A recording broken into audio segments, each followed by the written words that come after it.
Travolting presents The Fraser's Edge. Hosted by Jeff Sweeney and Stuart Elmore. Covering Furry Vengeance. With special guests Adam Campbell and Taylor Hendrick.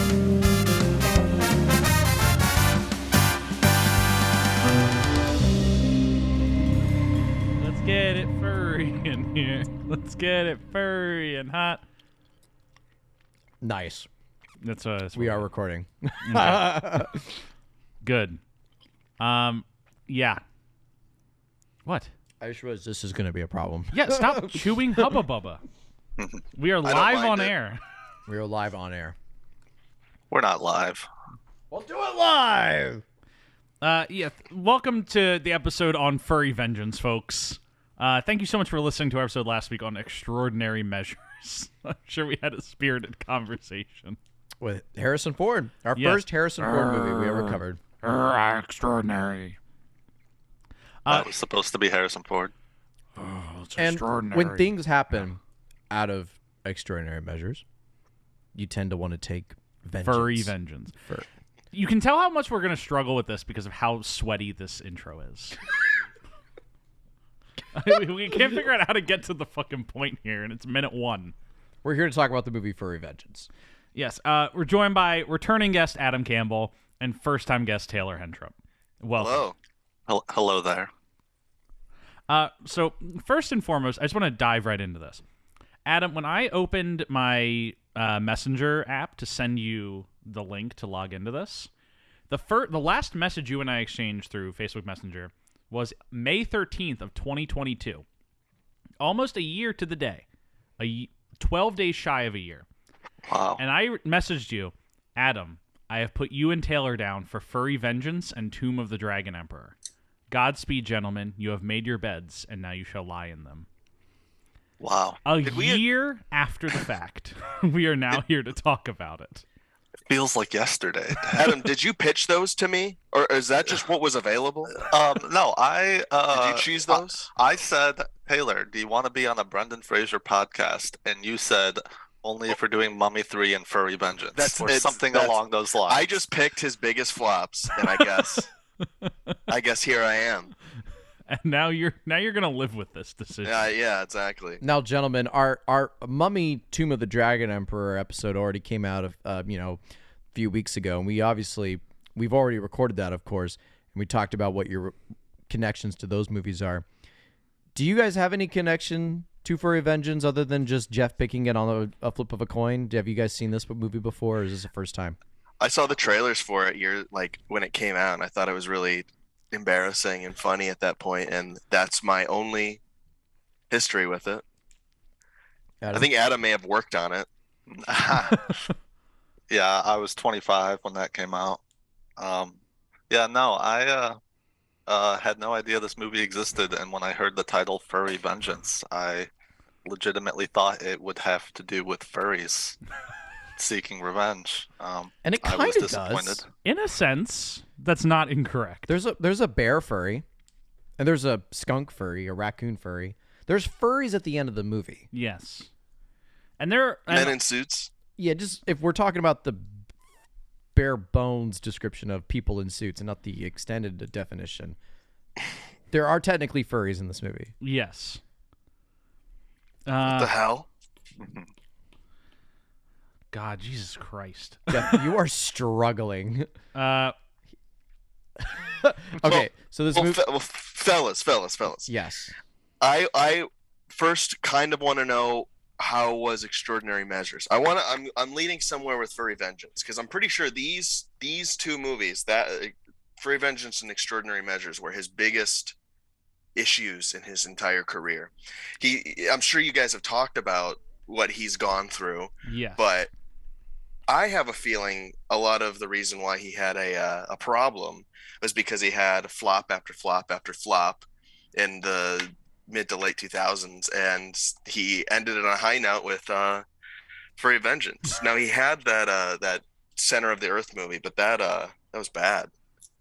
I think it made money, but he was kind of this star that sort of was definitely losing his muster. He was already in this movie, you can tell, in Furry Vengeance, he's already slowly going into whale mode.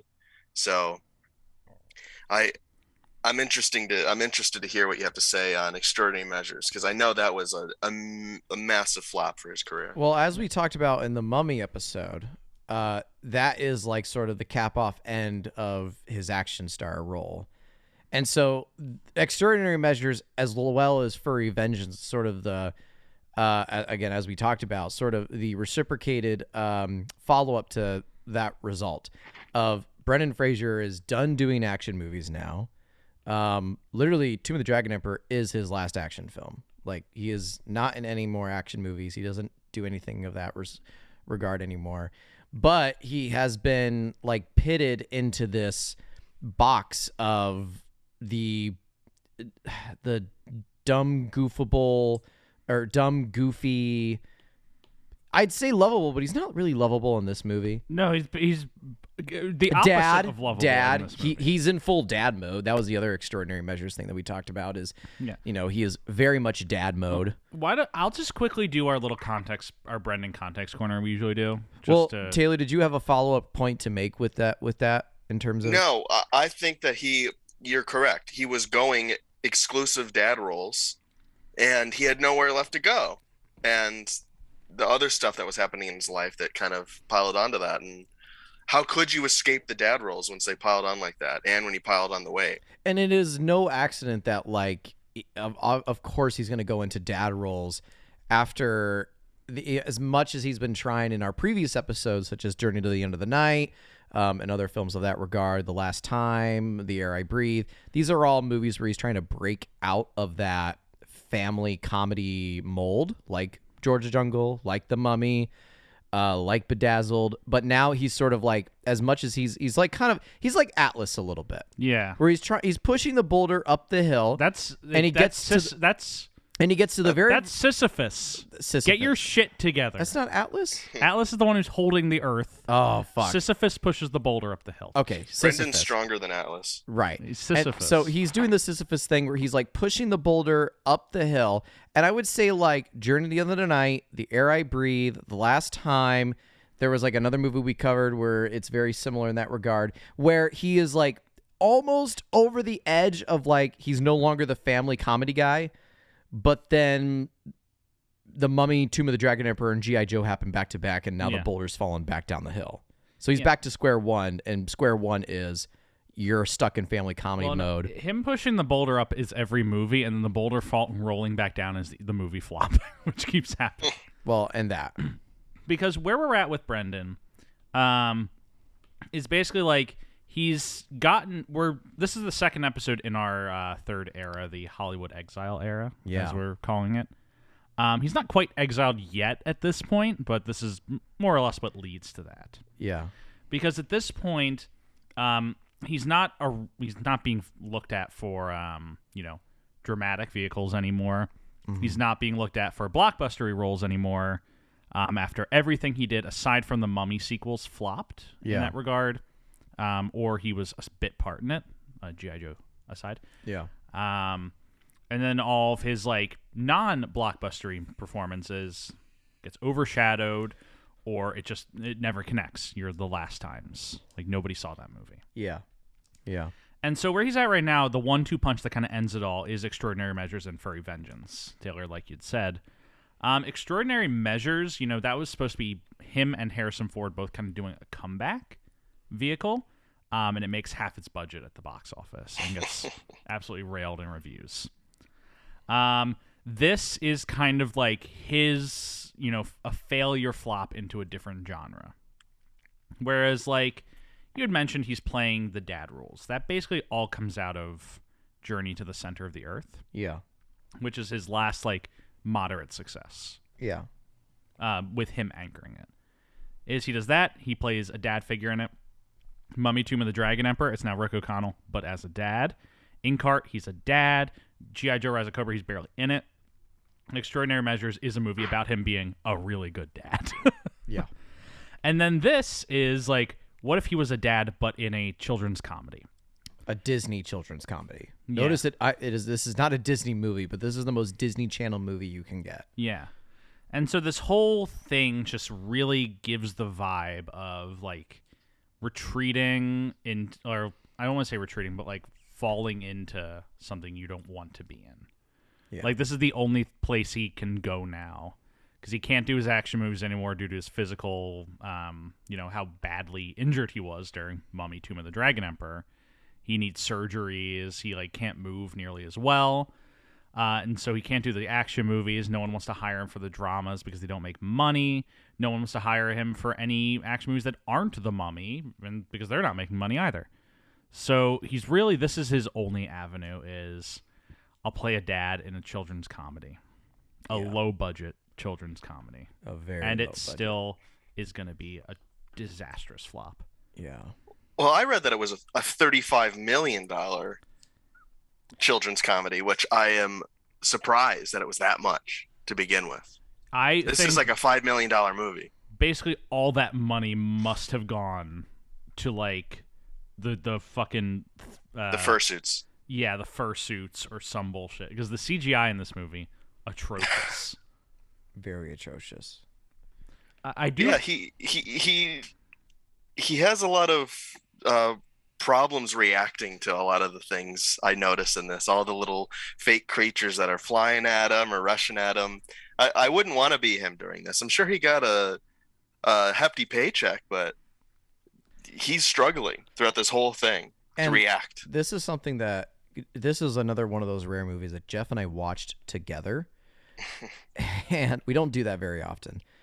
And this, as well as a few other movies, I'd say Extraordinary Measures, as we talked about, he tried in that movie, but in movies in the past, we talk about Inkheart, which is an episode that came out a few weeks ago, where you just see a totally checked out Fraser. Yeah. He is so checked out. He is asleep at the wheel. And this movie, he is doing it's like that homework assignment where you have to have it's like that essay a teacher assigns. You have to have 3 citations and 7 paragraphs, each paragraph 7 sentences. He does the bare minimum, and 2 of his 3 sources are from Wikipedia. Yeah. He is doing just classic Disney Channel movie dad and nothing more than that. Well, here's the thing, is that is very true. He's he definitely, you get the vibe does not want to be there for this movie. No. But also, he's really just letting himself take it in this movie. Yeah. He gets put in some extensive shitty prosthetics. They thankfully don't show you him covered in shit, but he gets into some, interesting costume choices, which we'll get to. He lets himself get sprayed with a hose multiple times. He got covered in shit at some point. It wasn't on screen, but they didn't show us that. And when he's in the porta potty and the bear flips it over. Oh yes, and he's just stuck in a tree for a night. I would have thought he would have gotten sores and diseases being there for 12 hours nearly. He's just hanging out up there. He gets swollen up at one point and heals within an hour. But another thread we've talked about in this show is Brendan Fraser kind of as a yes man. Yeah. And that's what led to a lot of his injuries. Is he's notoriously a very nice guy. And we've met people who've worked with him before, and they're all extremely positive about his work ethic and working with him. That also turns around into that he's very much a yes man who's willing to, if you're hey Brendan, go roll around in that pile of shit, and he's yeah, don't worry, I got you. He'll just do it. He doesn't want to cause a fuss. He doesn't want to be a diva, and I think that very much hurts him in this movie. Yeah. I mean, because they're asking him to hey, go stand there and we're gonna spray you in the nuts with a water fountain. Yeah. He's yeah, don't worry, I got you. And he's not doing stunts per se. He's just getting abused. He's just getting a lot of things thrown at him. Yes. He's just making himself look like a fool willingly. Yeah. He's letting himself look like an idiot, which was a major plus of him in the early career. Yeah. That he didn't have to be the stoic hero in The Mummy or XYZ. He would let himself kind of be the fool, the idiot in those, but the one with the heart of gold, who could still competently hold himself in an action scene. And Jeff, I something I want to comment on, and Taylor, Adam, I'm really interested in seeing what your guys' thoughts are. In season 1 of the show, we talked about John Travolta, and we followed the arc of his career, and we kept tabs on what his concurring career weaknesses were and are. And one of the things that we said is Travolta doesn't know what kind of an actor he is, and he doesn't let himself be like look like an idiot or a fool on screen.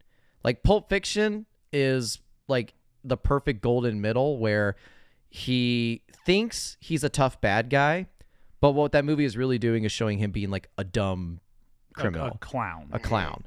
That's the genius of that movie. But that being said, like Travolta doesn't get that. And so he's stuck in his ways of being like the leading man. He doesn't take like the supporting roles. He doesn't take the roles that where he's like, you know, not the smart, stoic, genius guy. Yeah. And until when he does, I'd say like that's why we recently talked about Die Hard. It's like the first time Travolta. It's the first time Travolta's ever let himself be willingly be a fool in an action movie, and it's actually like his best performance in 5 to 10 years. Exactly. But here's my point.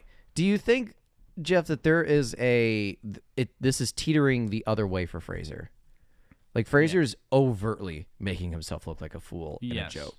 And I think that's where this is starting to become a little bit of a weakness. You can't take him seriously. Yeah, now we just can't take him seriously. Yeah. And it isn't until he plays like a dead fucking serious role in The Whale. Yeah. When it's like, holy fuck, now he's finally kind of got it, and it's like, no, I'm gonna play a very, very seriously earnest role. Yeah, he has to play into his innate empathy without clowning it. Yeah. And that's what it takes him like another 10 years to figure out. Yeah. But when it comes to this, it's not the case. Right. I think. Oh, you go first, Taylor. Oh, really? Oh, okay. Yeah. I think Brendan Fraser is at a point in his career where he just needed a job at any point. Yeah. I kind of feel like he would accept a job at Universal Studios, like shaking people's hands all day at this point. That's kind of how I see him in these movies. Like all of these movies at this point some of them were relative hits, like Mummy and Center of the Earth, but they just feel so cheap, and they feel like films that would be in a Universal Studios ride, not actual movies. And he was cursed at doing that. And I don't know if he was ever signed on to be in Journey 2, but The Rock just kind of took his career. Yeah, we just recently talked about that on our G.I. Joe episode, that both G.I. Joe and Journey to the Center of the Earth are movies that get sequels starring The Rock. Yeah. Yeah. Adam, where are your thoughts and where Fraser is at his career currently? He didn't see The Whale. Yeah, I have not. Oh, so currently, sorry. you're saying currently? I'm or saying currently with, in this timeline we're at right now with Furry Vengeance. Contemporary with Furry Vengeance. Yeah. Did he have like a bad divorce or something that he needed to pay for? His divorce is announced around the time he signs on to be in this movie. Yeah. Okay. And that's exactly where I picture him being. Yeah, and it's not a clean divorce. It's a pretty. We should honestly probably research this a little bit to not like get details wrong, but from what I understand, it was a pretty nasty divorce. It took I think 2 years. It was a 2-year long process. It was a long process. Yeah.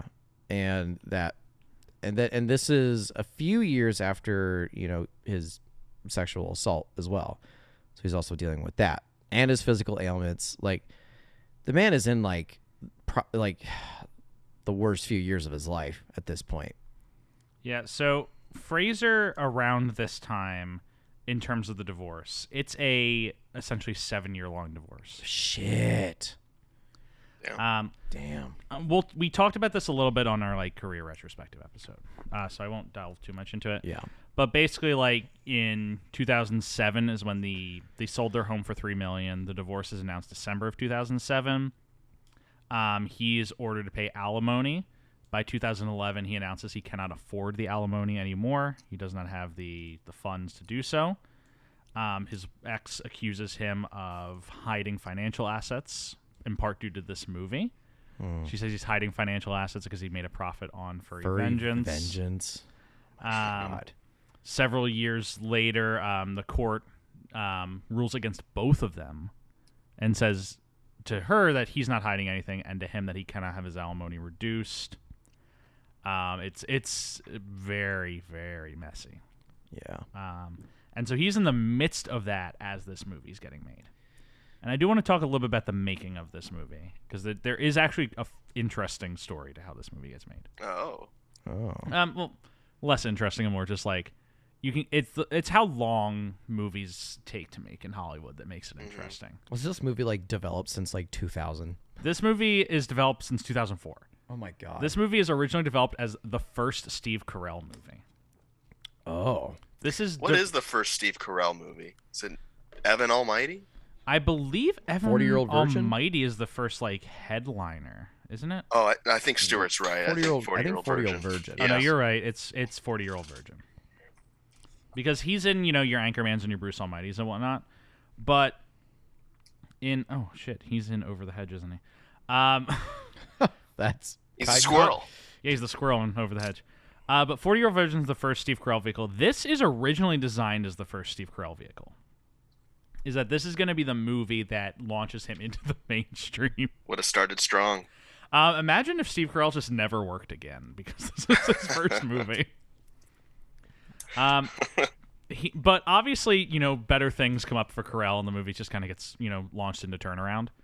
A few years later, it's announced that Samuel L. Jackson has taken over the role instead of Steve Carell. Whoa. Once again, nothing happens. It just never gets made. In 2009, Fraser and the director Roger Kumble are announced at the same time to be working on this movie.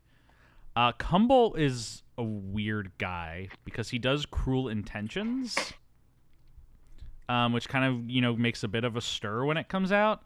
And then he just never does anything of note again. Because it's like, the only other movie I recognize that he did is College Road Trip, just because that was a Martin Lawrence, Raven Simone double-hander I saw ads for back in the day. He just seems like a for-hire guy then. Yeah, he's like a lower-level journeyman. If there is such a thing. This movie is the first thing that's made in a $250 million deal between Participant and Summit Medias. When it does not go well for them. But that's but Fraser signs on with Kumble. Kumble's the one who comes up with the idea of the animals not speaking. Originally, this movie was a talking animal movie. There are allegations that Over the Hedge stole ideas from this movie, and vice versa. When this comes out, a lot of people say it's just a ripoff of Over the Hedge.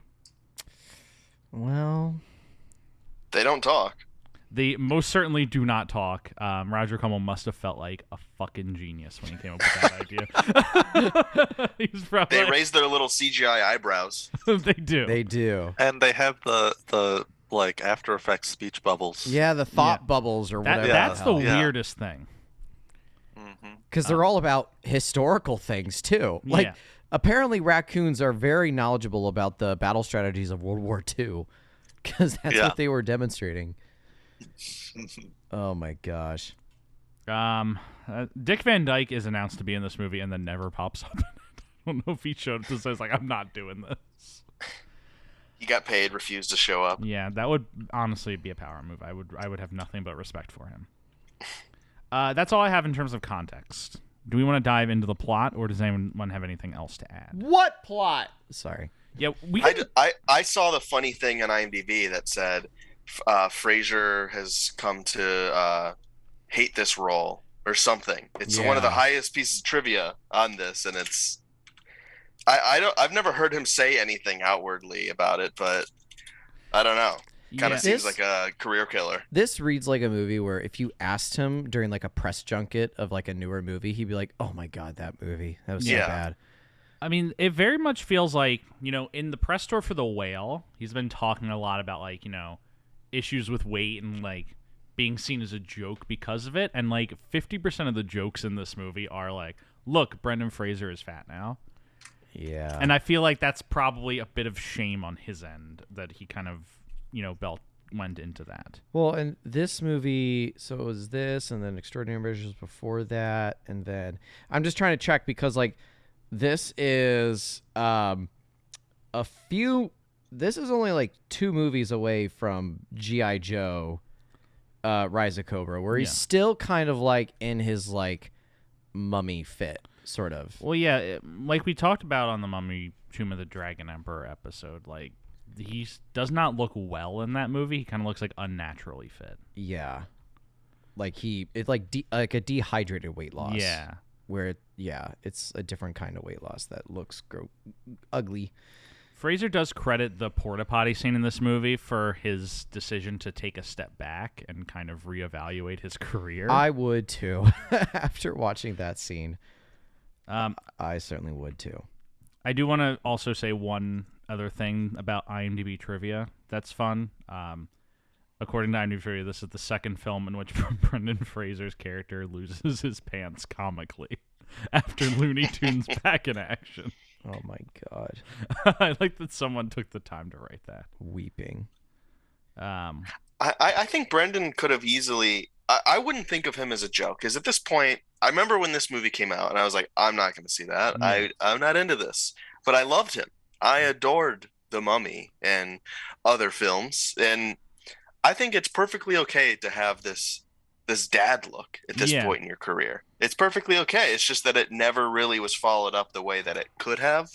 I don't really think he had a choice, truly. Yeah. But if things worked out for him, I think it would have been perfectly okay to have this dad look. I don't think he needed to be the buff guy, because as you said, in Tomb of the Dragon Emperor, he looked like someone physically molded him into that state. It looked like he wasn't doing it himself because he wanted to. Yeah, and I think the shame for him more would come in the fact that he kind of played in, instead of just letting himself, like, you know, be a slightly bigger guy, he kind of plays into like, I'm fat. It's funny in this movie. Look, I'm wearing a skin-tight yum-yum outfit. He looks fine for his age. Yeah, he looks fine. Yeah. In terms of Hollywood guys, we've seen him before, and it's just, I don't think the Mighty have fallen. I think he looks normal as a middle-aged guy, but yeah, no, they make fun of him. They play into it. I think that's the problem inherently. And I'm sure that didn't help his self-esteem just as much as it. This episode a little sad. This is gonna be. Watching this movie was a little sad. Like when you made us watch Mummy and this, I was very excited to watch this. I saw Mummy in theaters, Mummy 3. I hated it. Yeah. I despised it. I was pissed off. Well, and as we talked about when we recorded the Mummy episode, that Mummy is more of a frustrating movie for me than anything else. But anyway, Mummy is frustrating. This is just sad. It's frustrating. It's sad, but yeah. So yeah, the plot of Furry Vengeance. Before we Adam, you've been a little quiet, baby. What thoughts do you have? What? Going in and all the context and pretext and everything. Honestly, I thought wouldn't have been that bad if they didn't have bad CGI and the thought bubbles. I mean, I liked the thought bubbles, Adam. Yeah, I think I added character. It needed character, and it got something. It's like ever so slightly a little bit of something. If you want your $35 million movie to look like it was made on $1 million, you add the thought bubbles, and it worked perfectly. And that's how Brendan was able to hide his money from his ex-wife. With the thought bubbles. Yeah. Oh my God. So the way this movie starts is with Rob Riggle Yeah. playing a character named Riggs, because I guess he just didn't want to have to learn the name of a new character he's playing. It's like a dog name. Is the idea that he's the original like Fraser in this movie? Well, I thought they said that he scouted the housing addition that Fraser is in charge of developing, and he was on his way back when he was talking to Ken Jeong. Ken Jeong, and he was saying like he's going to take over operations. Okay. He was going to take over like the housing development From Fraser. From Fraser. Okay. But then that's How when did the animals know that? Because they just immediately start trying to kill him. the animals are Supernatural. They're sentient. They are extremely smart in this movie. They're so smart that I've seen Braveheart. They've seen Braveheart. They've researched and studied World War II tactics, and they can get away with murder because They murder this guy. They straight up murder him. They crush him with a big rock. And Throw him off a cliff. And no one sees him ever again. They don't find any evidence. He's just gone. We don't know what happened. Maybe he's just lost in the woods. Like who? But no, he's dead. I love Rob Riggle as one of those, comedic actors who just pops up in a movie for one scene, lets some absolutely terrible fucking thing happen to him, and then is never seen again. Well, he's always popping up as like the hyper toxic macho male. Yeah. And something that like is like the butt of the joke, kind of. Because that's him in Step Brothers. Yeah. The other guys, 21 Jump Street, Dumb and Dumber 2, where he plays a pirate captain. That's God, yeah, he takes over the Mike Starr role. Yeah. In the first one, and he just plays that guy again, and he gets farted on and dies as well. No, what happens to him in Dumb and Dumber 2 is he takes the Mike Starr role, he dies halfway through the movie, then they introduce his twin brother who comes in for the second half. I also forgot that movie and got mad when I saw it in theaters. Dumb and Dumber 2 is so bad. Never saw it. Don't. If you like Dumb and Dumber, don't watch Dumb Did you ever see it, Adam? I have not ever seen it, no. Have you seen Dumb and Dumber 1? Yeah, Taylor will probably make me watch it. Tonight. He's seen Dumb and Dumber 1 because of me. I met the guy in the phone booth scene in Dumb and Dumber 1. Mike randomly Starr? at a party. Who? The one that Mike Stark punches to death. Oh shit. Yeah.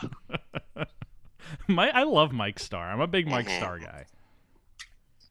Well, I think he could have elevated Furry Vengeance plenty. I forget the actor's name, but the guy who kind of plays the pest control man that shows up throughout Furry Vengeance. I like him. However, a Mike Starr guy, I mean, Patrice O'Neal and the other guy, it's a bunch of New York comics that could have showed up, even though it's supposed to take place in Oregon. This is clearly some East Coast, I think Massachusetts looking area. If they had all these New York guys come in, Mike Starr, the cast of The Sopranos that are still alive at this point, that would have been interesting. They could have had Tony Lip in there. Yep. So I want to quickly Mike Starr corner real quick. I love Mike Starr. Mike Starr plays the heavy in Dumb and Dumber. He's the studio executive in Ed Wood, amongst many other things. Recently, I discovered that someone I work with worked on a movie called Osso Buco. It was a independent film made in Chicago. I recently came into possession of a DVD copy of Osso Buco. Okay, that's a pretty interesting... Which seemingly, I think 300 people on Letterboxd have seen this movie. The tagline is that, or the pitch is that a bunch of Italian mobsters get trapped in an Italian restaurant during a snowstorm with their dates, and that's the plot. It's just them A-ing and O-ing and... Yes. The tagline is, it's not just about the veal. Uh-oh. Wow. I haven't yet watched this movie, but I do now have a DVD of it because I was so entertained by the Mike Starr of it all. Sir Brendan kind of stars in films a bit like that. Quite immediately after Free Vengeance. He does have a career that we don't see much of. A lot of direct-to-video stuff. Yeah, it's very similar to the Travolta run that we had. Your Standoffs, A Case of You, Hairbrain, Pawn Shop Chronicles. Oh yeah, I mean it works for Mike Starr because he's never been a big star, but he's definitely a performer that if you see him, Mike Starr is most certainly a big star. He's a big guy, and his name is Starr. Let's not split hairs here. He's never the lead. Yeah.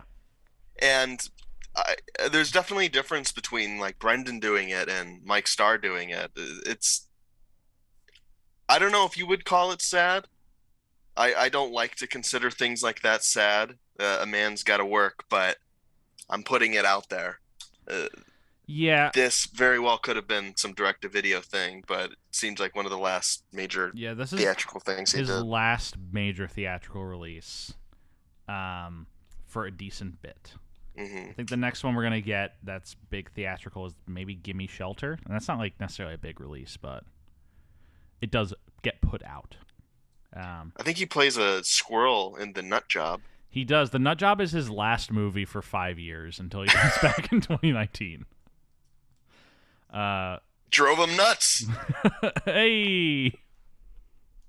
You had to say it. I had to say it. So Rob Riggle's dead in a ditch. So the animals murder Riggs. Yes. We're now introduced to. We basically got introduced right away to Fraser, right? Yeah, we're in the neighborhood edition. I'm just calling it a neighborhood edition because I don't know how else to describe it. Like it's just They're like like building a development. Yeah, building a development. His house is fully built, and they're building other houses. And it's your classic suburban dad look, wearing the bathrobe, stepping out. He sees a squirrel eating one of his berries. He says, "Get to the squirrel." And he sprays it with a little garden sprinkler. And he works for this real estate company that says it's a green, environmental friendly company that is not. Because we learn later that they want to expand this development to like basically tear down the entire forest. Yeah, they want to tear down the whole forest. Yeah. To build more static homes. Yeah. Brendan's pulling a Bluth family and living in the model home of this neighborhood. Yeah.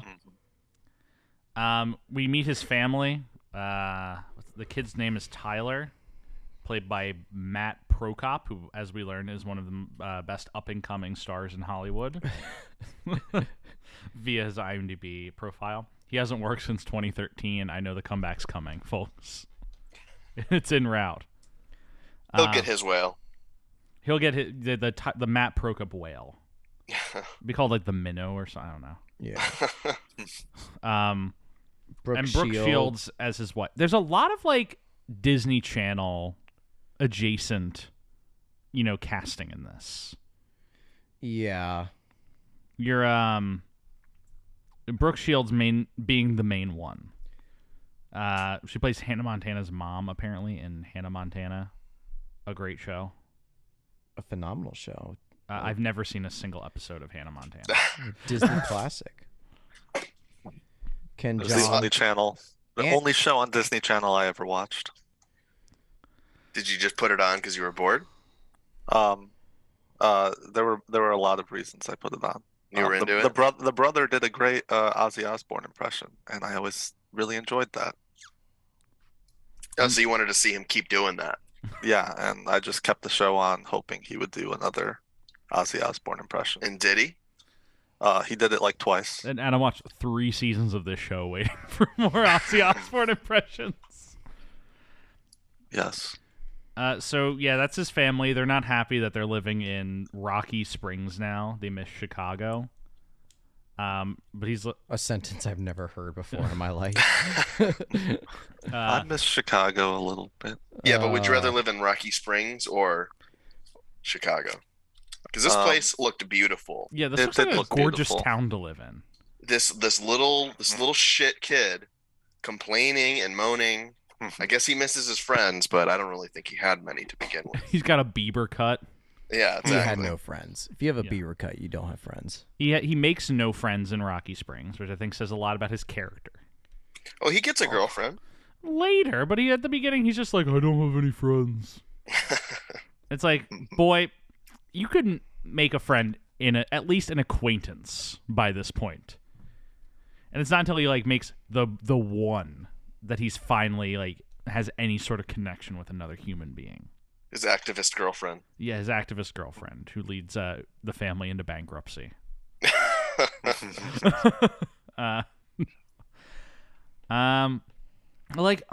this is gonna be a very quick plot summary because it's basically like he just starts getting attacked by animals, and 50 minutes go by of this. Yeah, they introduce some bit characters here and there, but for the most part, it's Brendan, his family, his boss that tells him we need to tear everything apart, start working. The animals figure that out, and they slowly but surely start like pantsing him, making him fall over, beating him up, all sorts of silly willy shenanigans. Exactly. Again, they have New York comedians Patrice O'Neill and Jim Norton. I'm still on this. because these were some of the most popular guys at the time. Does This Patrice is have a Patrice line O'Neal. in this movie? No, neither of them do. He like dies a Patrice- year after this movie comes out. Correct. It's terrible. Well, I mean, he got his money, I think, sort of. Well, he didn't get his SAG card because he didn't have a line, but It's so weird that Patrice is in this movie. the mom gets a job as well. She has to. I don't know what her job in Chicago was, but she starts like teaching at the local school. She starts And they teaching make- science. Okay, and they have the librarian from Ghostbusters is like the old woman that they constantly make fun of for how old and Yeah, Alice Drummond, forgetful she is. who Yep. also dies like very shortly after this movie comes Yeah. out. Definitely movie. But the wife, Brooke Shields, she gets charged with the task of putting on the Forest Festival. A festival about the forest, also known as Midsummer, a much better movie. While she's getting damned with this job, Fraser goes to meet his boss, Ken Jeong. At an airstrip. Yeah, I just want to quickly say, is there anyone with a more curse-like movie run than Ken Jeong at this time?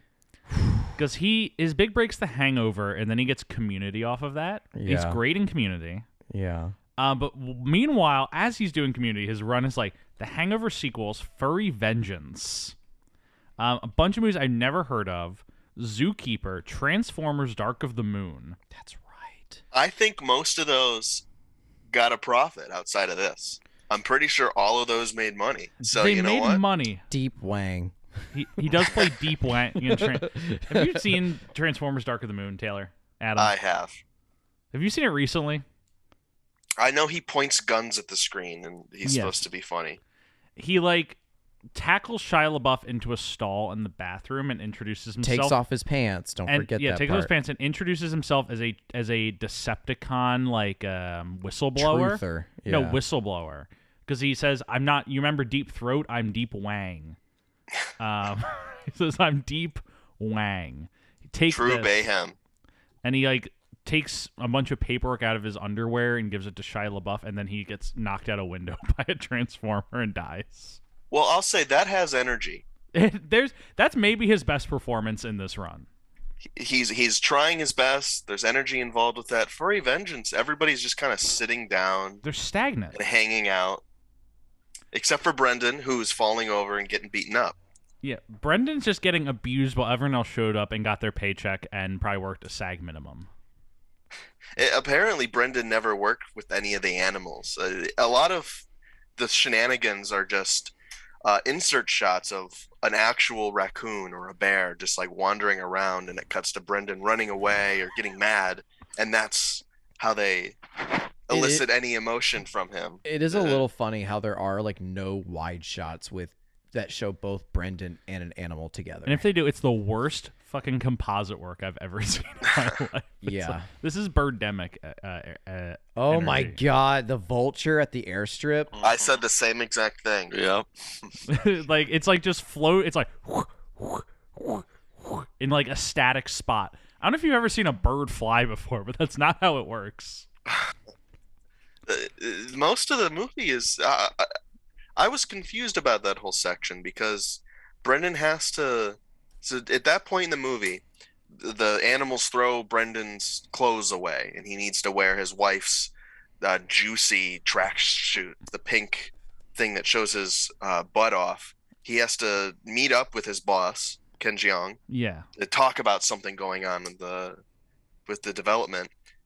And I don't understand why he needed to go there if he like once he gets to the strip, He just stays in the car. He just sleeps in the car and does the call with him. He could have just done everything at home. They just need to like get Brendan into these situations where he falls over and get beaten up. It's very sweaty how they put him in these situations. 'Cause he's like, "Oh, there's a crow on my window. I'm gonna climb out onto the roof and get it."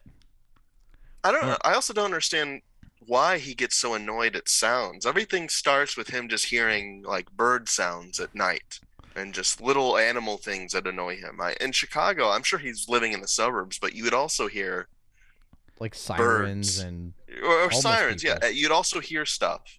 wherever he was living there. And he just gets so furious at these creatures. Yeah. I'm gonna burn the whole forest. Well, and that so would have been interesting. I mean, and at this point, like, we can like just, I mean, like, we could probably just like list off prank after prank, but the bulk of the rest of the 50 minutes is more pranks ensue and shit happens. We're introduced to the Toby Huss character, who's like the park, who's like a Park security. He's a security. security guy for the company. He's one of the actually redeeming characters of this film. Yeah, he's funny. He's doing like an Ed Harris impression is the vibe I got from him. He's like trying to do military Ed Harris. Yeah. Do you remember the moment when he arrived and Brooke Shields was standing in front of his car door and he just opens the car door aggressively and pushes her aside? That was the only part that made me kind of chuckle because of how egregiously mean he was to her. Do you guys remember the part where Fraser stumbles out of the porta potty and Toby Huss shows up and Fraser sees a raccoon, he runs away, and the camera cuts back to the son and the mom and they're watching her run away, and then Toby Huss sprouts out from like the between them and pops up. It's like, it's not like he walks in the frame. No, he was crouching down right behind them and then just stood back up. It's like weird cartoon logic that doesn't quite work in this movie where they're, because the thing about this movie is it's stuck between like trying to be cartoony with all the animals and like, you know, the speech bubbles and shit like that, but then the rest of the movie is like weirdly grounded. Yeah. They were desperately looking for any form of energy in the movie. I think they could have easily have gotten to introduce how the animals interact with one another and speak with one another without speech bubbles. Yeah. If they were creative or if they cared, they could have done a multitude of different things, especially with all these little puppets they have, and the option to CGI their eyebrows up and down to elicit like speaking with one another. If the animals spoke, got lazy. If the animals spoke and you hired fun actors to portray them, that's of benefit to this movie, I feel like. No. That's the worst route you could go, I think. This talking animals, you know, I prefer the speech bubbles of the talking animals. Like, at least then because those scenes where you're just watching a bunch of animals go, it's like speech bubbles appear. I'm like, great, cool, whatever. And I don't want to see a movie about talking animals. There are too many of them. But at least then there's like something to follow. There's like an energy to it. You know what would have been better entirely? Instead of this putting movie just Brendan doesn't in get these made. situations, well, have the family dog character go through all of the situations that Sir Brendan has to. I think having a Beethoven-esque character of the family dog, or maybe Brendan gets a dog because he needs to have it kill all the raccoons and squirrels that are running around his property, gets a dog, and it almost treated like the Christopher Walken role in Mousetrap or Mouse Hunt, or just have it go through these situations with the animals, and you could have some creative things going on. Like it gets scared by the bear, or it fights the bear, or maybe I'm just going off into nowhere land. But I think I feel bad for Brendan. Anything that isn't just watching Brendan like fall down hills for 90 minutes is a benefit to this movie. I'm trying to think, like, eventually what happens is like I do want to get angry about something. Uh-oh. When he's at the airstrip and he gets like dive bombed by a bunch of birds, right before they hit him, he turns to the camera and he goes, "Oh dear," and then he gets like pooped on. And like, and here's the thing, that's such a good joke if a deer attacks him. All he needs to do is you have a deer run at him, he turns and goes, "Oh dear," and then he gets hit by a deer. And he gets impaled. That's so that's so obvious. Why does he go, "Oh dear," and then a bird poops on him? Like there's no joke there. Well, why do the animals have such a high amount of knowledge of how humans develop properties? How do they? They've seen Braveheart, so you can presume they've seen other movies. You can infer they've seen a lot of movies about real estate. They've probably seen Over the Hedge. They probably know how this goes. I don't want to skip ahead too far, but I do think the most interesting part of the movie was the lore aspects of why and how the animals do what they do. So throughout the film, it's just Brendan getting beaten up and him being progressively called crazier and crazier by his family and his boss. Loses Everybody his thinks he's family. insane. Everybody thinks he's insane, but then like his son comes out of nowhere and explains the lore of this small town that they live in, and that's just all the small animals that live in the forest have been doing this for thousands of years, Yeah, fighting off maybe millions of years, fighting off humans and all sorts of other things approaching their land. Yeah. And we get this weird like flashback montage starting with Brendan doing a George of the Jungle again. exactly. It's just disrespectful. And he just goes "Woo!" as he gets attacked by a squirrel. And then It's like it's supposed to be West Coast, right? it's Oregon. Yeah, and he's a white caveman. A white caveman. Oh, shut up. No, he's a white caveman. And then he's a Viking, Yeah, which would have He's been, everywhere. how did the Vikings get to Oregon? Is what I want to Yeah. know. And they then supposedly made it to Canada, but so he's and then he is Jedediah the Puritan. Which the Puritans never made it to Oregon. But Yeah, the Puritans didn't make it that far. And then he's Terrence. If you set this in Massachusetts where they filmed the movie, it makes sense. yeah. And then Terrence the hippie. And they all got attacked by animals. And they're all played by Brendan. Yes, and they're all played by Brendan. And it's the same raccoon too. The raccoon is immortal. Yeah, it's an immortal and has being. lived for millions. No, it's a of years. dynasty. Remember how we talked about the dynasty in Tomb of the Dragon Emperor? It's a similar vibe with this raccoon. Wow. Yeah, I think honestly we're basically at like the climax. Unless we want to go through every bit and No. rank them. Which I think is defeating. Is there any bit that you all find interesting? Are there any of those bits that you yourself would say, no, I'm not going to do that? Did Brendan go too far with any of them? Brendan went too far. I would say a decent majority toilet of them. one. and Yeah, the all- toilet one. If the toilet one fully caused him to reevaluate his career, I think that's maybe the one. The one other scene I want to talk about before, like the climactic scene at the Forest Festival, is the Wallace Shawn bit. Because the second Wallace Shawn comes in this movie, I'm like, is this movie good? Yeah. Because this movie has a lot of puppets in it. And the thing about Wallace Shawn is he is basically a human Muppet. Like, he has the face of one of those old guys who, like, sits in the rafters and makes fun of Fozzie Bear. And then he has the voice of, like, some background supporting Muppet. So he just walks in. He's, like, sitting in the office as Brendan comes in. He's like, hey! No, that's Gilbert Gottfried. I gotta figure out my Wallace Shawn.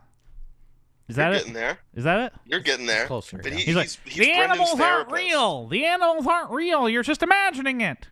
Yeah, that's good. Come in. That's Gilbert Gottfried. Morgan. No, that's a master builder. Wallace Shawn's Finest Hour. It's like a 2-hour movie by Jonathan Demme where it's just Wallace Shawn walking around in a stupor talking about his days as an architect. Nice. Are we at the point where they capture all the animals and the festival happens? I think we are. I mean, is there any like? This will be a much Right. shorter episode than our Mummy episode was. Well, throughout the movie, Brendan gets put in these situations where the animals Yeah. do attempt to kill him. And by the end of the movie, obviously, you need to have him have a change of heart. But do you think there is any possibility that a family-friendly movie like this could end in the animals' deaths? Is there a way that you could make that a family-friendly ending? Absolutely no way. But you know There's what? got to be a way I would watch that fucking movie. where they're like treated like villains, At the and they have like cartoon like movie deaths where they like fall off a cliff, so you don't see them. Oh, I was splat thinking in a just bloody that mess. when they get all put in those boxes and cages in the middle of the forest, that Riggs comes back, lights a cigar, and does start a forest fire. At the beginning of this movie, when they push Rob Riggle off the cliff, I was like, for a second, I thought, oh wait, is this like actually like an R-rated parody of a children's movie? Is that the bit? Like, I didn't know anything about this movie. I wasn't sure if that was the idea. Then I quickly learned, no, it's just a kids movie with one like violent death scene. Do you guys remember when this came out? Do you remember the trailers and how like embarrassing this was? I blessedly do not. Yeah, I do.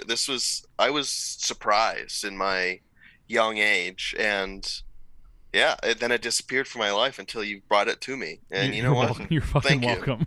Thank you. So they capture all the animals, putting them in boxes. The security forces do. And then the festival's about to happen. And meanwhile, his son is with this girl who's another I don't know. She's played by Skylar Samuels. She's like a forest preserver person. A classic teenage girl activist. Activist, yeah. Yeah. Outdoors. Boys don't care about the environment until they're interested in the girl who does. Yeah. She's one of those global warming type people. Right. Yeah. Yeah. And so they're like, this is what, like, when Jeff and I are watching this and their scenes start popping, I'm like, oh my God, are they going to try to force down our throats a teen romance subplot about the environment? And Jeff is like, you damn right they are. This romance comes to a head at the festival with maybe the best line in the movie. What's the best line? Well, they have a little bit of a breakup because his dad is supporting, the forest development. Yeah. And when he sees her at the festival, he comes out and he's like, like, hey. Well, because he's like, what? Because she's at the festival with a megaphone preaching, like, sign the petition to save the forest. And he's like, what are you doing? And she's like, Gandhi says, be the change you want to see in the world. And he says, well, Gandhi didn't say don't return any of my calls. No, he said, did Gandhi ever talk about not returning my phone calls? Yeah, he did. And at that point, he is actually brought up onto the stage and summarily executed for his sins. He's strung up from the tree. But yeah, so Fraser believes like, oh, like we're just gonna relocate the animals, but then he goes out to where the animals are being kept, has a heart-to-heart with the raccoon that's been torturing him, and he realizes the raccoon has baby raccoons. And he's like, oh, you're just trying to help your family. Of course they all have families, most likely, but they're killing people. Right, they're all evil at animals. what point do we, like, how far did they need to go?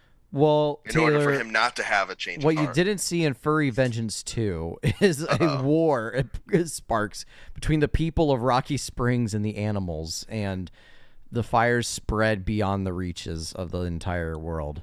It seems like a Larry the Cable Guy direct-to-video sequel that comes out 20 years after the original. Yeah. Honestly, one day we should do a podcast about sequels to comedies that come out 20 years down the line, direct-to-video. Starring Larry the Cable Guy. Oh my God. It's always Larry. And so daggum! So Fraser at this point, they go to the festival, and that's when he finds out that they're actually going to kill the animals. And Ken Jeong has like his business partner. They're about to sign the deal to like build on to the development. So then Fraser pulls a Lost World Jurassic Park move where like Ian Malcolm did, where he goes into where the dinosaurs are caged and unlocks them and they wreak havoc on the InGen's video conference call. He goes to where the animals are being kept in the forest preserve, unlocks and unleashes hellfire on the festival. Yes. So the animals have a meeting and they decide they're going to Braveheart. They're going to Braveheart World War II Normandy D-Day. There's a clip of Mel Gibson. Yes. Who I'm sure now gets like a $2 royalty check every 5 years from this movie. Yeah.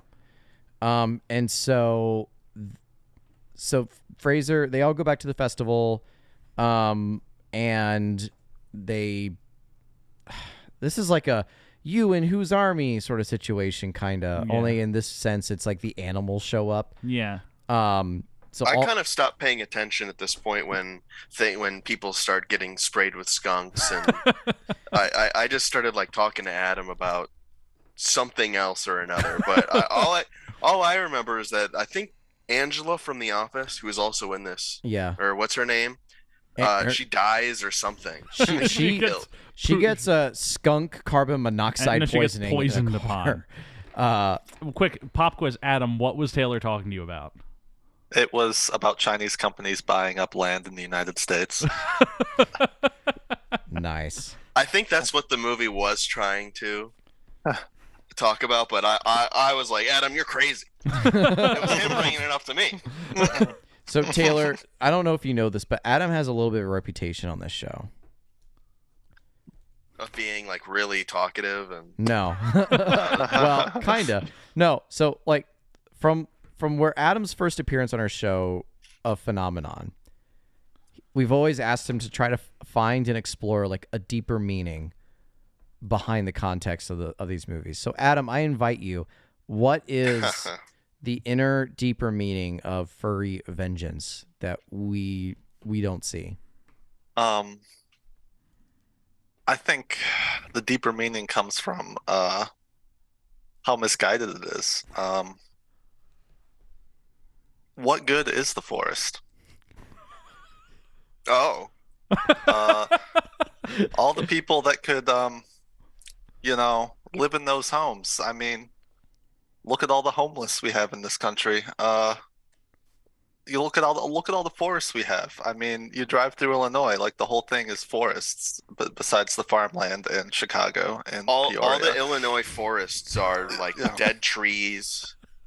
I mean, just this country has so much unused land, and I mean, I think the animals are the people represent people who are trying to, keep us in the past, and we need to move on into the future.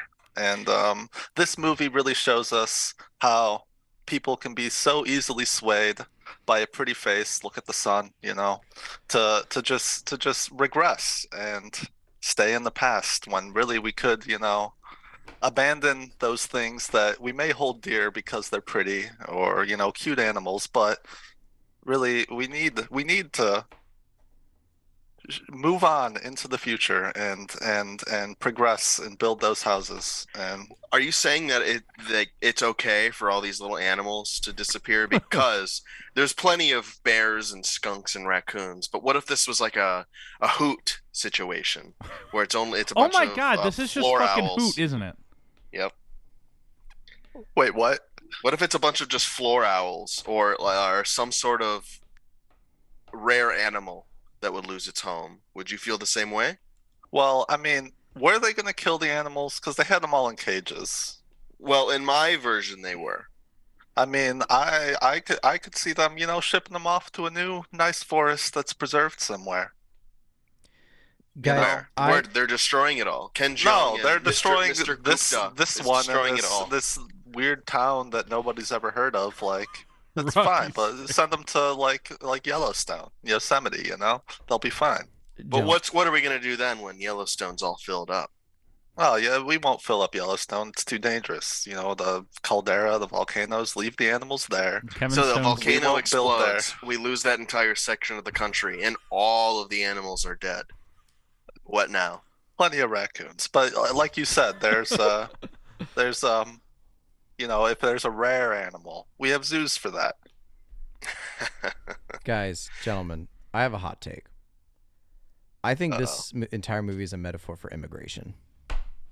Oh, I mean, right? Oh, and they're saying like the animals are saying "F off, we're full, don't move in." Right. They're Oh. they the raccoon is Donald Trump. Mhm. What is this metaphor you're making? So he trying to wins in the keep end. all the immigrants out. Yeah. The immigrants Stuart, end up working Stuart and with I Donald are, Trump then. are on the same side. Yeah. we're- I have a quick point on that. There's another Trump aspect of this movie. Uh-oh. Multiple times throughout the movie, Fraser watches a drill sergeant on TV, who is encouraging him to get in shape. That is Billy Bush, the man who is the center point of the 2016 controversy of Trump's Access Hollywood tapes leaking online. Oh boy. He's the other guy in that video. So this is only like one or two steps removed from the Trump presidency. You could. This movie is 1 degree of separation away from Donald Trump. It's this movie, Billy Bush, Trump. Immigration. So at any rate, the best way to kind of describe it is the animals wreak havoc on the festival. They run all the people out. Ken Jeong gets eaten by a bear. No, Ken Jeong attempts to flee from the critters, climbs into a blow-up caterpillar, and then the bear starts driving a car and pulls the caterpillar into the woods, and we never see Ken Jeong again. I don't remember a single thing that you just mentioned. Like the bear drives a car. Yeah, it drives there's like a tractor essentially. That's hooked up to the caterpillar. It's the park security guy's car. That's hooked up to the blow up caterpillar, and the bear hops in and goes and starts the car and pulls into the woods, and the caterpillar is just sucked in. And Ken Jeong is just never seen or heard from again, presumably dead. Maybe this is also a metaphor for Chernobyl. Oh. Because why are the animals this smart? Nuclear radiation. It has to be. No, there's lore. There's a whole scene that establishes that for millions of years. Okay, so maybe it's deeper. This is a religious film because it implies that a god gave these animals a higher level of intelligence, and they have to protect what they love and their families. Okay, I got it. Brother Bear. What about it? It's a metaphor for the movie Brother Bear. It's a metaphor for another movie. All right. They were fans, and they wanted to, yeah. Last thing I want to say about this movie is when it ends, the film credits, it's like a music video, and it's all the outtakes and blooper reels, and they're all mouthing the words to this music, to the song. To Insane in the Membrane. Yeah. Well, that's the clear case of a movie only being 70 minutes long, and they need to make it a little bit longer, and they add the funny bloopers at the end. And in the music video at the end of this implies that they had that planned from the very beginning. Yeah. Because it's every sequence in the film includes a shot for the music video. Can you imagine that? They're in the middle of filming a scene, and they're like, all right, this shot takes us to the next location, right? That's what they're announcing. No. Well, wait, hear me out. And then they're like, okay, scene complete. On the move. Wait, guys. We gotta get the music video. Bit. We gotta get the music video shot. Fuck. Okay. Keep the cameras locked down. We're just gonna roll on it right now. The AD, when they made the schedule for this movie, had to include music video line for every single scene. Wallace Shawn is in the music video. Yeah. After being in one scene of the movie. Rob Riggle's in the music video. He is. Rob Riggle probably forgot he was in this movie. And he is in the music video. I know it doesn't really matter much, but I think it's interesting. How much do you think Brendan was paid for Revengeance? I find that the payment for movies like this, because again, it looks cheap, but it's not a cheap movie. It's a $35 million budget. I bet Brendan gets 7 to 8 of that. Oh, I was gonna say 3 to 4. You're probably right. 3 to 4. 3 to 4 mil. 3 to 4. Considering he is probably working every day of this feature. If you consider he's working every day of this feature, I'm guessing 3 to 4 million. And he's the only real name in it. I mean, there's other people that we've mentioned, and Wallace Shawn's probably the other big, and Brooke Shields are probably the other big people in this, but people aren't seeing movies for Brooke Shields and Wallace Shawn. I am finding evidence. Did you pull it up? Fraser earned $10 million for this movie. Wow. Damn. 30, a third of the budget, essentially. Yes. I know he was a big star, but that's hard to believe. Yeah, that's actually shocking to me. Because I guess he does sign on to this immediately after Mummy 3 and Journey to the Center of the Earth. Both of which are large sums, modest successes. They're his last modest successes. Yeah. And so he probably was still able to command a $10 million. That's true. He hasn't quite And I'm sure because this is a first collaboration between Participant Media and Summit Entertainment, that they're willing to drop the money because they want to start off on the right foot. Which brings us to the post text of this movie. Great segue. So this movie comes out April 30th of 2010. It has a budget of $35 million. On its opening weekend, this movie makes $6.5 million.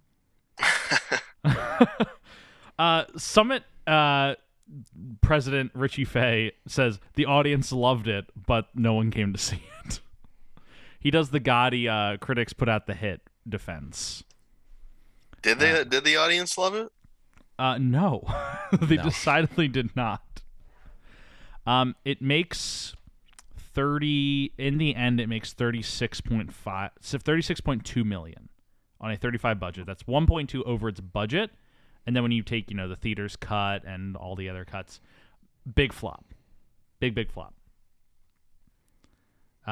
It does not get nominated for any Razzies, shockingly. That was very shocking. It gets shortlisted. Fraser does not get anything negative. But Shields and Ken Jeong were shortlisted for the Razzies.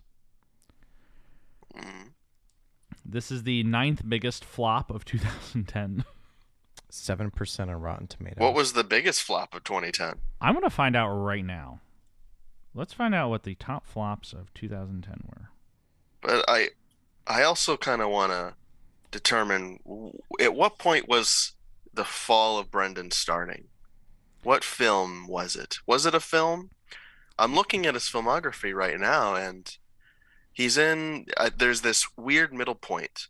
This Looney Tunes Back in Action, yes, which didn't do well, and then Crash a year later, which won Best Picture, but he's a small role in it. That's and then the turning point. Tiny Things until Journey to the Center of the Earth, and then we all know the story from there. Am I getting somewhere with that being the beginning point? Looney Tunes. It's the Looney Tunes Crash twofer where they're his big, after The Mummy Returns, those are his big two follow-ups to his Mummy duology. And Looney Tunes is an attempt to break out into a new franchise, and Crash is an attempt to be in a serious movie. And Looney Tunes flops, and Crash gets a lot of notice, but not for him. Yep. And so that's the beginning of the end. And then his next few movies are very small. No one sees them. And then it's the Journey to the Center of the Earth, Mummy, Tomb of the Dragon Emperor story that we've already talked about. You know what? I actually think it's that weird clap he did at the Oscars one year. Remember that funny image of him or that funny video where he laughs and slaps his hands together? I think that may have done it. That was the end all for him. That's when his wife put in the divorce papers. No, the real one was the Christmas video he did. At the White House that we talked about on the show. That was a while ago. Stuart, remember our Christmas episode? That was a oh good my time. God. Stuart, how are you? We're recording this on the 1st of May. Yeah, this episode coming out. We're recording this episode the 1st of May. This episode coming out July 7th. Oh my God. A lot's gonna happen in between. Yeah, a lot is happening in between. Yeah. Did we ever find out what the biggest flop of 2010 is? I opened the article and it won't let me. It won't let me click through it. Is it a paywall? No, why did I do that to myself? I closed out the page. Let me try it again. It's the LA Times and it's a 2010 article.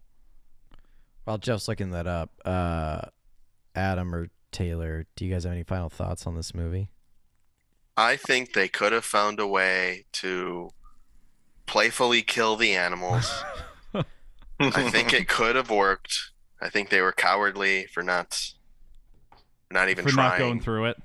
Yeah. I think they could have made some political statements based off of land ownership and who's buying up land and all sorts of fun, interesting little moments for a kid's film. And I rather enjoyed it. I enjoyed this far more than Mummy 3. Mummy 3 was really, that was rough. That was really rough. Mummy 3 is definitely aggravating to watch. Furry Vengeance was at least pretty, it was interesting and fun. Yeah. Adam? I just imagine if this was a movie about furries seeking revenge, like Brendan Fraser was a skinhead or something, and he stormed a furry event, and then by the end of the movie he becomes a furry. The emotional change that we could have seen in a film like that. I would be weeping. weeping. Write that down. I would be weeping. Yeah. As I'm like, Brendan, you found your way with the furries. Mm-hmm. That, and I like Stuart, that we sort of had the same idea with the the animals are kind of regressive, kind of on the wrong side of history here. A bit, yeah.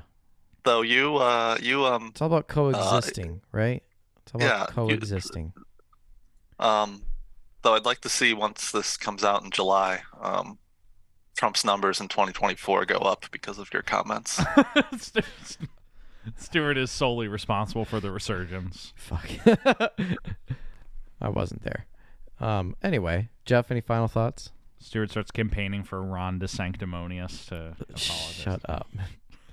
I will never step foot in that dog shit state of Florida. I'm sorry. I feel like Did I Brendan just is offend like all of Florida? Good. I feel like Brendan is like a hero of Florida, because again, I feel like everything, all the films that he does, feels like something that would exist in the IMAX zoo screening room, where he shows up for a bit and flies around with dragonflies and small animals. Yeah. Do you guys know what I'm talking about? Like in a zoo No, I or know some exactly sort of what you mean, like the IMAX movies. the specifically IMAX movies from the 2000s. I don't know if they still do them. They probably do. You know what movie But- is a real IMAX movie from the 2000s? Journey to the Center of the Earth. That movie is like Yeah. it literally has the effect. It literally looks like one of those movies. It's crazy. Where it's big and loud, but the effects do look really bad. Especially if you're on an IMAX screen, you're gonna see them a bit closer, and they're gonna be larger. I guess you just forget about it because if it's like a 3D movie and it looks fun, but They're Yeah. like, what if we put the worst like effects ever on the biggest screen? Yeah. I just have one thing to say, and it's I think The Rock is an evil man that destroyed Brendan's career faster than Brendan did The himself. Rock is an evil man. We've only talked about this a little bit on the show, but The Rock is an evil man. Are you guys gonna talk about what's it called? Black Thunder or Black Adam? Black Adam. Black Adam? No, The Rock came into Mummy Returns as a friend, and he left Journey as a foe. All right. guys. Hierarchy And of with the that, of the Mummy cinematic universe It's about to change.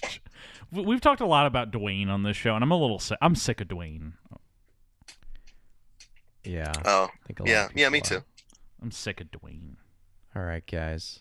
And with that, Oh, Stuart, you missed it. On the G.I. Joe episode, we talked about Dwayne Johnson ruining the Fast and Furious movies for like 20 minutes. oh gee, I missed it? Me? Yeah, you The weren't- co-host of the show? Yeah, you weren't there for that. missed a conversation? Gee, I wonder how that might have happened. Who would win in a battle between Dwayne Johnson with a sword and Vin Diesel with a gun? Who would win? Vin Diesel. Vin would beat The Rock any day of the week. The Rock only knows fake fighting. I believe Vin has killed people. Okay, Vin Diesel with a go-kart, driving a little go-kart, Vin- or The Rock with sock and boppers? Vin Diesel with like, Vin Diesel with a coaster versus The Rock with a submachine gun. Vin Diesel would still like eat his breakfast. Because the Rock, like, all his training's in fake fighting.